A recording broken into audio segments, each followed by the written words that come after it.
If you're watching, please press the like button, subscribe, share, comment. I appreciate the dialogue. I appreciate the comments. Thank you, everyone, for your support as we approach 10,000 subscribers. I'm pretty sure we're going to hit our 10,000 landmark or earmark come December 31st of this year. Anyhow, in today's video, I want to talk about, hey, what's up, Mike from the Professional Security Journal, the guy who never sleeps, the most loyal subscriber on YouTube. Make sure you guys subscribe to Mike's channel. He got some really good videos.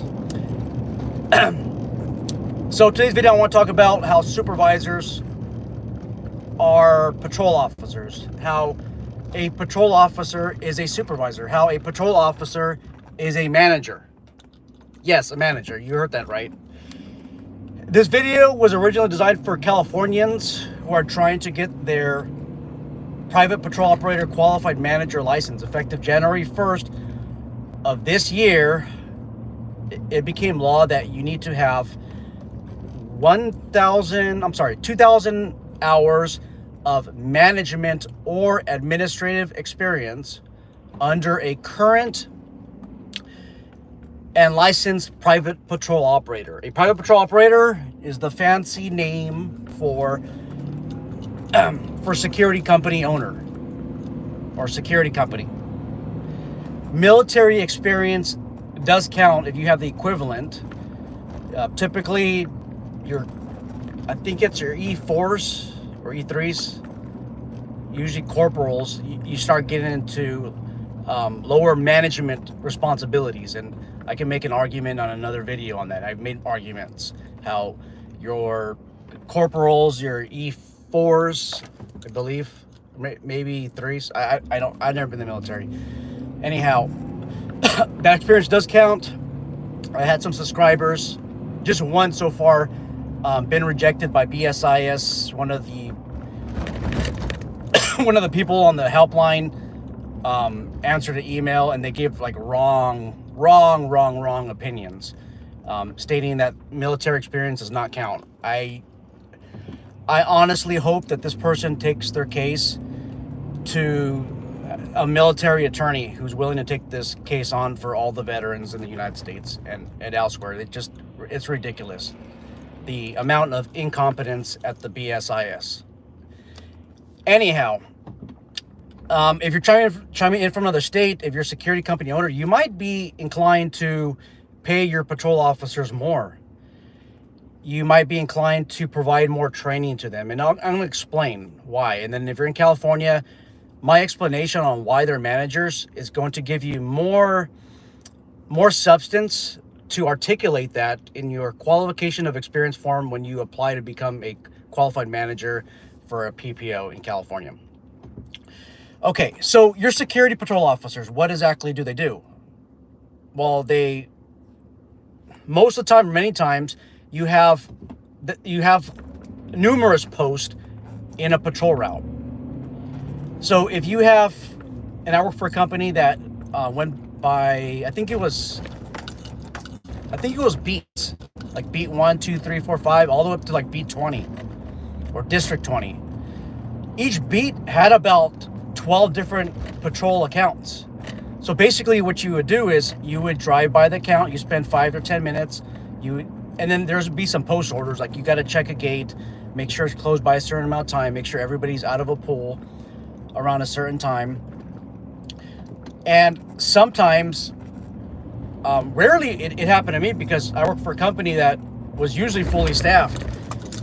Sometimes you would give breaks to the standing guard. So on your patrol routes, you would have a couple of posts that have standing guards. They're posted guards. They don't move. What I mean by that is they're not supposed to be leaving the property, which is a topic of another video. You would give them breaks. A lot of security companies, including the one that I work for, not only do you give breaks sometimes, not only do you just patrol some areas where foot access is kind of, it's limited because it's a long walk, right? Maybe like the exterior portions of the property. I mean, it's still on the property, but the more outer outskirts of it, maybe a patrol officer would cover. Sometimes you're actually supervising the standing guards. And what I mean by supervising is, if somebody has a complaint, who are they going to call? Are they going to call the owner of the security company? Probably not. Are they going to call the district manager? Probably not. They're going to get a hold of the patrol supervisor, who has probably direct communication, direct comms to them. The standing guard puts out on the radio, hey, there's a suspicious person over here hiding in the bushes and he's not coming out. What do I do? Right? Those of you who work security patrol probably know what I'm talking about. So then the patrol officer would, it depends on the security company, but many times they're armed and they would respond as backup, or they would provide some type of insight. Now guys, if you are supervising, you're probably providing some type of management duty. And I'll say this, that all supervisors with security companies are managers, although they are lower level managers. And I'm not trying to diminish their abilities by saying lower. No, they're the lowest, I guess, ranking manager of any security company. For managers, not all managers are supervisors. So let me say that again. All supervisors are managers, although lower level management. But not all managers are supervisors. They don't, some don't supervise. They just supervise themselves. They'll oversee a budget. They'll oversee, I don't know, maybe the alarm systems or something like that. But it's not the same thing.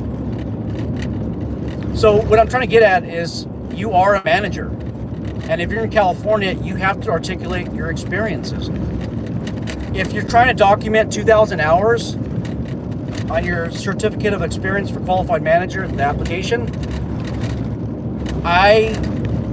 you don't want to put nothing about your providing patrols. You don't want to put contacted suspicious people on that application for the BSIs. And why is that? Because it has nothing to do with management. Do you put on there, I responded to alarms, if you're trying to qualify for a qualified manager? No, it has nothing to do with being a qualified manager. Guys, I've had the smartest guys in law enforcement, the most articulate ones, are usually homicide detectives.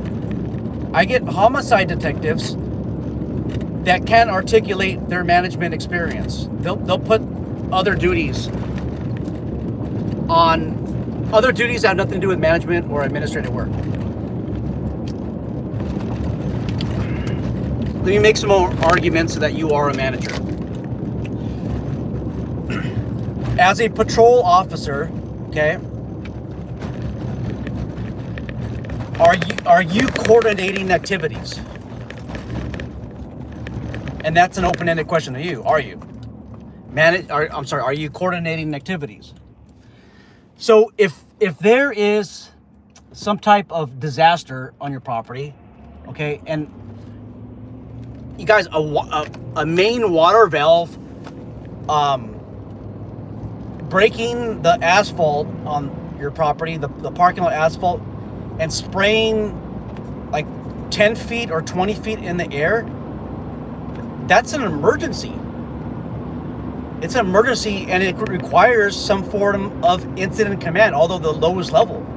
Because what's going to end up happening is that water is going to be flooding. It might get into electrical outlets or electrical systems on the property, right? It can affect traffic on the property. I'm sure that you guys have these like deep passageways in the ground, especially the underground parking areas. Okay, and I've watched a video or read somewhere that I think it's like 2 feet of water can be especially dangerous for vehicles. I went to Vegas a couple years ago, and I think it was Flamingo, right? That place I've gotten pretty sketchy. That parking area seems pretty sketchy over the years. It used to be like the premier place to stay, but that's a topic of another story. But anyhow, I was on the bottom floor. I was thinking, if there's like a flood, people can drown to death, and a broken water valve can certainly create that flooding situation. So what are you at that point in time? You're an incident commander. You're coordinating activities, guys. You're contacting the client. You're contacting your command, contacting law enforcement, possibly for traffic control, maybe create some type of road block or road barrier to prevent public roadway access to the private property that you patrol. You're responsible for contacting the fire department, activating EMS, and what you're doing is you're categorizing priorities, right? You might have, I don't know, 5 or 6 priorities. Mervyn, Sears, Auntie Anne's, Mrs. Fields Cookie Shop, you name it. They're calling security, and they need the situation resolved. They want to know when the water is going to stop coming into the business. Guys, that is an emergency, and you are coordinating activities. You're managing this disaster. Managing. You got to pick up on these keywords. Coordinating, managing, analyzing. If you're analyzing, you are managing. So if you're a patrol officer, and you have, we'll say this, you have an account where there's 5 standing guards, okay, and one keeps watching pornography on their cell phone while they're in their car, and it's bothering the female employees, the male employees. It's just bothering everybody. So what do you have as a policy violation? You have sexual harassment. You have unusual activity, because that's not proper to have. Like, that's not decent. That's not decent behavior, right? So what you're doing is you're analyzing the facts. You're analyzing the information, and as the patrol officer, you can't continue to allow that activity to persist. Okay, so you have to make a management decision on site. Like, hey, what you're doing violates policy, and I'm sending you home. Because if you're not sending that employee home, what's going to end up happening is this. Hour number 2 or hour number 3, this person's going to watch pornography again, because they're like addicted to it. The same employee that complained is gonna watch, not to watch the movie, but pass by and see that they're watching pornography again, and then 10 minutes later it's gonna happen again. So what do you have now? You have what's called a hostile work environment that you created as a patrol officer. I'm sorry, that you facilitated as a patrol officer to persist. Now, if you're a patrol officer and you're saying, look, I don't have the authority by my management to send somebody home for that. Okay. So what do? You call a manager, right? You call even though you're a manager, you call a higher level manager, and they don't answer. Now what? What's your authority? If you're confused on what your authority is, you need to be asking your management, your command, on whether or not you could send somebody home. You have to ask that question. If the answer is no, I would have some serious reservations on staying with this security company, because they're not giving you the proper authority to manage and supervise. Okay? So if you're sending employees home, you're analyzing behavior, you're analyzing employees, and you're managing them. You're managing urgent situations, emergencies. Because if you don't send that employee home, there goes a huge lawsuit for a hostile work environment. And guys, I'm just coming up with ideas on the fly as I drive 65 miles per hour on the roadway, right? Maybe I can come up with better ideas. You guys probably have better ideas.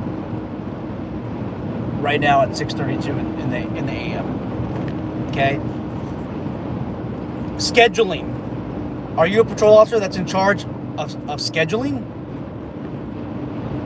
Somebody wants a vacation. Do they hand you a vacation slip? Do they send you email? Do they fill out the tab that's on some software, security management software that the security company has? And then does it go to you? And do you have to compare who is off and who's on? Who's sick, lame, lazy, or injured? You have to compare that, right? Guys, you're analyzing, you're coordinating. All these are management terms. You are a manager. I highly suggest that patrol officers who have supervisory responsibilities, that they get paid significantly more. I would make an argument for at least double. At least double. Now, there's some security companies that I've worked for in the past. They have patrol officers who actually manage. They supervise the standing guards, and then you have like sergeants or watch commanders that oversee the whole watch. They oversee dispatch, and they oversee the patrol officers and the standing guards. But their main focus is overall watch command. And if you have a staff that's locked down, they're squared away of patrol officers, you don't have to supervise the standing guards. You leave that to the patrol officers. And if you're finding yourself overwhelmed, you're probably picking the wrong candidates. If you belong to one of these companies where you're not supervising at all, there's nobody on your shift, you're patrolling, there's nobody at the standing post, that's all your responsibility. You don't have a phone. You don't have like a phone that has direct access to these employees, and that's just one of the many factors, right? Just having a phone doesn't make you a supervisor or manager. Maybe you respond to alarms, guys. That's not supervision. That's not management. You're not going to get your PPO qualified manager certificate or license in California if you only have the experience. But once there's one standing guard on post, you just became a lower level management. And if your command, the owner of the security company, is telling you you're not a manager, even though you supervise, I would make an argument 100% that you are a manager. And I will debate any security company owner in California or anywhere, and I'll debate them, and I'll make an argument that you are a manager, although you're a lower level manager, if you supervise employees. You're not gonna win that argument. But security companies owners will say that you're not a lower level manager because they don't want to pay that higher pay. Let's face it. Hey, boss, I'm a lower level manager. Can I get your pay? Can I get $200 an hour? Can I get $100 an hour? Can I get $50 an hour? No, you don't even manage anything. Okay, I don't. Even though there's 10 guards on your route, you don't manage. Okay, cool. So for me, I will shut that cell phone. I'll block every single person that is a posted guard on my phone contacts, and I will not respond to any radio traffic unless it's like an officer safety issue, unless they're calling for backup. And we'll see how that goes. What's going to end up happening is, most security officers are at-will employees. You'll probably get fired, but you'll make your point. Right? Anyhow, that's all I got, guys and gals. If you have any questions, if you want to debate me on this, let's hear it. Or let's do it live. Let's debate this live. All right, guys, I'm out. I'm looking forward to the dialogue, looking forward to the commentary. Sorry, I can't read the comments because I woke up late. And I don't have time to look at them because then I'm going to be late to where I need to go. All right, guys, take care.